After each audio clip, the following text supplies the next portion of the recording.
பிரதமர் அன்வாருக்கு எதிராக எந்தவொரு தீர்மானமும் சமர்ப்பிக்கப்படவில்லை, சபாநாயகர் கூறுகிறார்.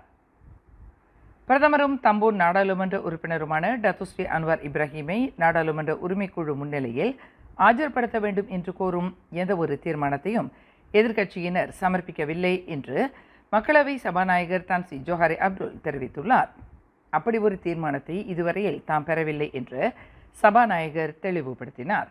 பிரதமருக்கு எதிராக நடவடிக்கை எடுக்க கோரி தாங்கள் விடுத்துள்ள கோரிக்கைக்கு அடுத்த கட்ட நடவடிக்கை என்ன என்பதை அறிய சபாநாயகரின் முடிவுக்காக தாங்கள் காத்திருப்பதாக பரிகத்தா நேஷனல் தலைவர் தான்சி முஹிதீன் யாசின் நாடாளுமன்றத்தில் கூறியிருப்பது தொடர்பில் தான்சி ஜோஹாரி அப்துல் இதனை தெரிவித்தார். சில எதிர்க்கட்சி எம்பிக்கள் மானிய சீரமைப்பு திட்டத்திலிருந்து பயன் அடைந்து வரும் வெளிநாட்டினருக்கு கிடைக்கக்கூடிய சலுகைகளை தற்காத்து வருவதாக தமக்கு தகவல் கிடைத்துள்ளது என்று பிரதமர் அன்வார் நாடாளுமன்றத்தில் கூறியிருக்கும் கருத்தை தொடர்ந்து அவர் நாடாளுமன்ற உரிமைக்குழு முன்னிலையில் நிறுத்துவதற்கு தீர்மானம் சமர்ப்பிக்கப்பட்டுள்ளதாக முஹிதீன் தெரிவித்திருந்தார். எனினும் தன்னிடம் எந்த ஒரு தீர்மானமும் சமர்ப்பிக்கப்பட்டிருக்குமானால் இறைவன் அருளில் அதனை மதிப்பாய்வு செய்து நிலைக்குழுவினரிடம் கோடி காட்டி தேவையான நடவடிக்கை எடுக்கப்படும் என்று ஜோஹாரி அப்துல் தெரிவித்தார்.